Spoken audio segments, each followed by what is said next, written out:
Everybody, Martyn at Flicking Feathers again today. I'm tying, basically this is a Moffo's fleeing crab, wee variation of it with a hot spot. Really good flats pattern. I'm tying quite a big one, but you can scale them right down and they're good for like bonefish and all that.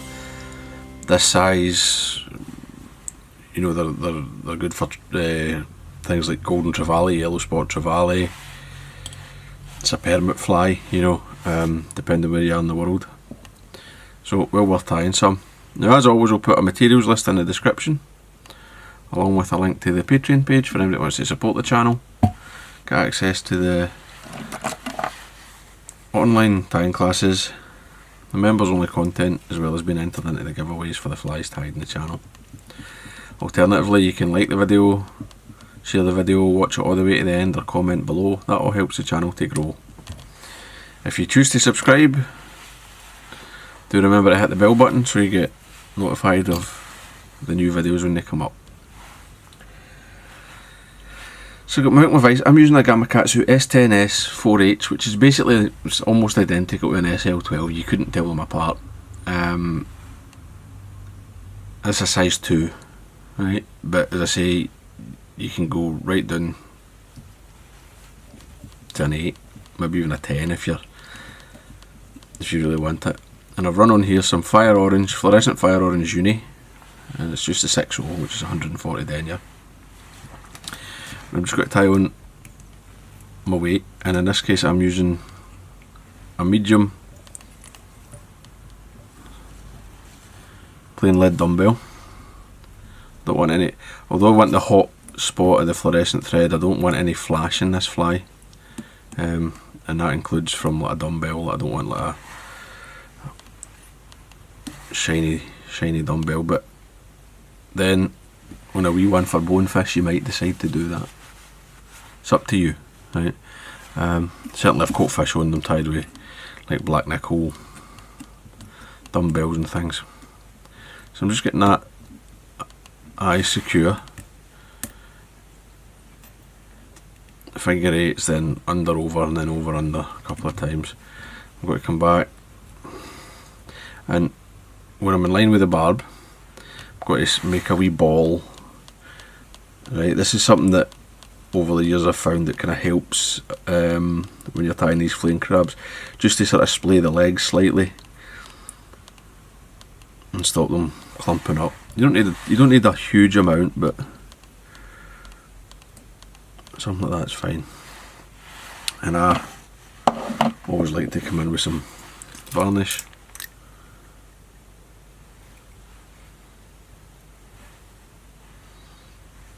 You can come up along this shank if you want at this stage. And I always use head cement, like varnish, on saltwater flies. I know you'll see folk using super glue, but CA glue, which is what your super glue is not saltwater resistant. Don't use it. We've got a length of round rubber here. It's about 2.5 to 3 hook lengths long, so I can handle it. I'll trim it at the end, but this is handy for handling. Taking I strip 3 legs wide. I'm going to catch it in, just fold it around the thread,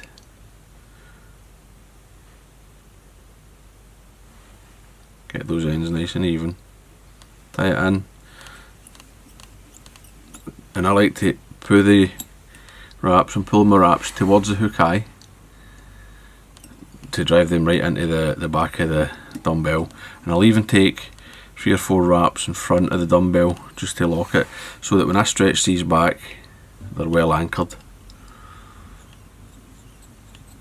I mean, you don't need to be this fussy, but I think it helps give you a nicer fly.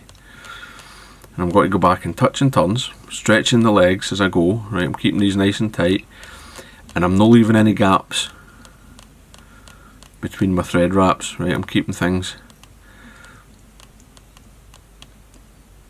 stretched. Everything's under a bit of tension, so you left a gap there. You can just go back,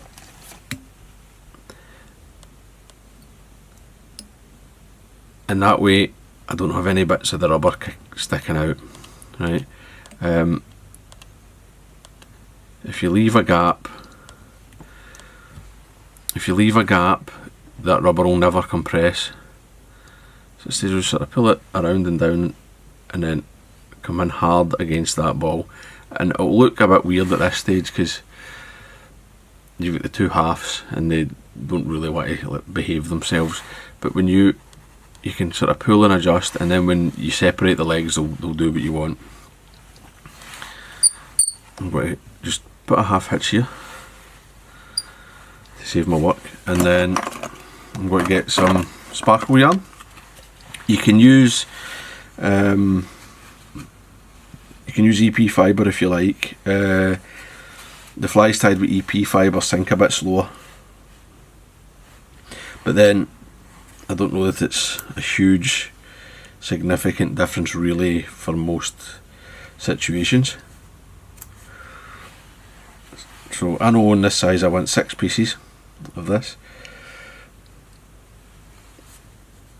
and I'm using 2 colours. I'm using like a light tan and a dark tan. I always, or nearly always, alternate the colours so it's not just a solid band. Now, I mean, nowadays everybody knows this anyway, but like if you tie your American style crab on the inside of the gape, it helps it to swim better. It helps the fly to ride the right way up. So I'm just going to come in, catch. I'm starting with the dark colour in this case, right up at the start of the legs, and I'm going to put quite a few figure 8s in it. Right, I did 4 turns each way, then a couple of figure 8s, so I've got probably about 10 or 12 really. I'm going to put it back and snug that down. Right, I mean, you often see there's a lot of videos where the guys and they just it's like a couple of figure 8s. Fine. I mean, if you're out fishing for permit or something and you're happy with one or two fish on the fly, that's fine. Or if you're at a lodge and you can replace them, or your guides get flies, okay, but it doesn't really hurt you to put an extra few wraps in, and it really adds to the durability, right? Because this is one of the things that will burst when you catch a few fish. Same again, then just pull it back and tighten up. Now that I've got these 2 in, I'm going to switch my threads. You can tie them all. You can tie it all with the tan if you the fire orange if you want, and it will catch fish. Depending on conditions, you know, like you might want actually the brighter fly if the water's a wee bit stained or something. So I'm just going to start tan here, right? Same, it's just uni. I like the round thread for tying merkins. I think it's a bit. I used to always use flat thread, and you can, but I might change my mind again. But I've come to the round thread. I think it sort of grips the yarn better when you try to tie it in. But this personal preference, it doesn't really make any difference. So I've got that started. I've gone through the eyes a couple of times there. I'm not that fussed. You can still see some of the orange there, but I'm not that bothered about it. It's never seen anyway, really. And I've just come in. I'm just going to repeat the process with the yarn all the way down. It's 4.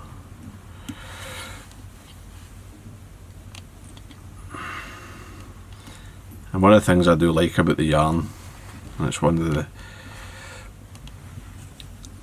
the reasons that I tend to use it, as well as it helps the fly to sink, but it's a lot easier to get in between the bunches than it is with the EP. You know, the EP fibres, the previous bunch can sometimes try to get in your way, but the yarn stays together quite nice, does what you want it to.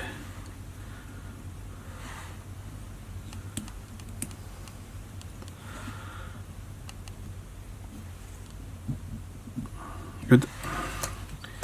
And as I'm coming down to the eye, or down to the dumbbell, I'm going to be right against it with this next one, more or less.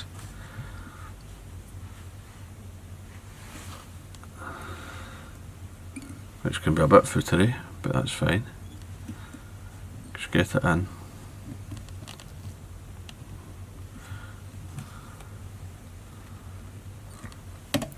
Same again, just pull it back, tie back against it and lock it off. And now this last one is the hardest one to get in, but I like it to be sort of like right at that dumbbell, and it kind of masks your dumbbell as well. Right, when you're tying in, or when you're when it's tied in like this, the dumbbell is more or less hidden. I mean, it's still slightly visible, but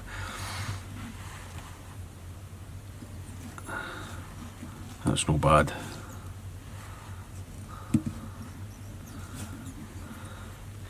Right, now before I put the weed guard on, I'll trim it. And I like to take it out the vise when I trim it. It's just that much easier. So I take it out, and what I do, I sort of grip it. So the bend of the hook's between my index and forefinger,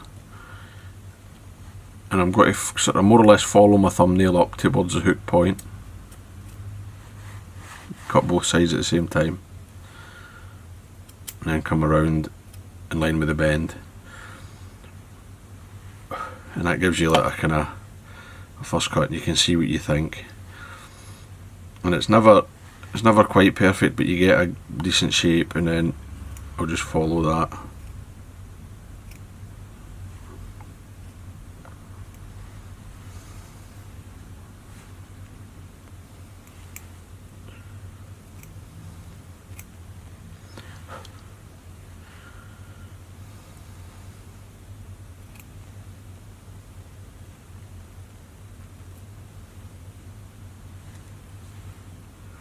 You want it to be even, or nearly even. You know, if it's not 100% perfect, it's not the end of the world. So once you've trimmed that shape, you're happy. There's a wee kink in that yarn there, but that'll, as soon as that hits water, that'll come away. Do my legs. Just pull them and they separate for you.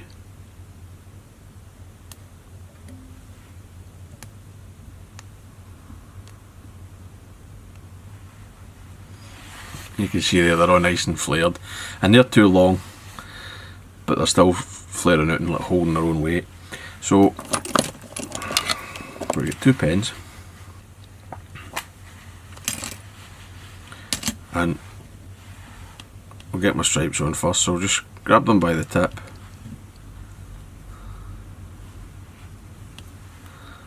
give them a stretch, and then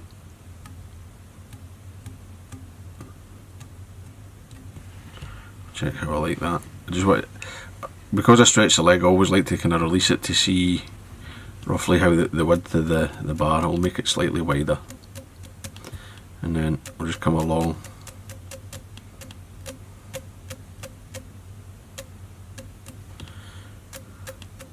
You can use a lighter or darker brown, it's entirely up to you.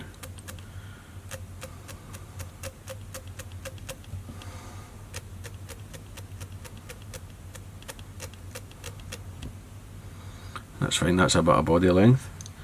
Set that one down. I've got a neon Sharpie here, so it's a fluorescent orange that is also permanent.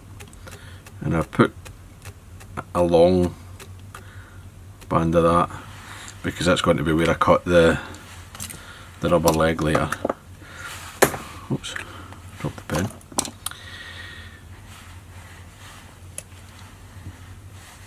So weed guard, said before, I always put a weed guard on, because I know some people tell you they're fish guards and all that, but I think that's user error, or a poorly fitted weed guard. It just needs to be light and strong enough to turn the weight of the fly against a bit of coral, or brush a bit of grass aside. Right, you don't need a super stiff weed guard. This is only £20 hard nylon. 3 wraps in front, 3 behind. Oops. Pull the V down so you get both sides.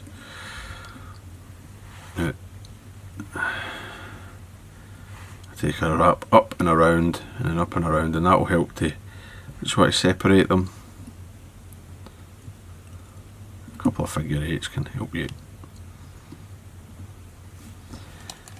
Basically, I don't want them just sitting together straight up the top. I want a kind of V, and then come in and whip finish. I've already whip finished under the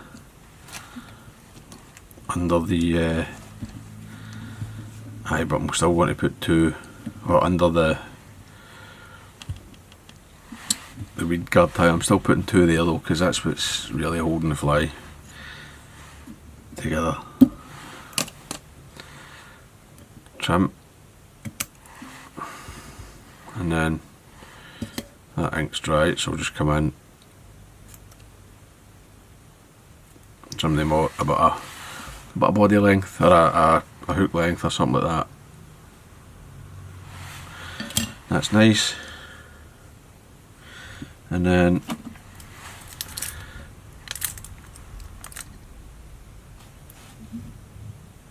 head cement, and I just flood that thread wrap all the way along, plenty on. Right, I mean, it'll be some months before I'm back in the flats at least, so I don't mind. There'll be no smell, right? If I was going out tomorrow, I might be a bit dubious of it, but I don't think I would. I still would probably put head cement on. But there you go, that's it. It's basically Moffo's fleeing crab, absolutely deadly fly. Tie them in different sizes, different weights. Get some in your box, because it's a fantastic flats fly. So I hope that was useful. I hope you enjoyed it. If you did, remember to give me a thumbs up below. We'll see you for another video. Tight lines, guys. Bye.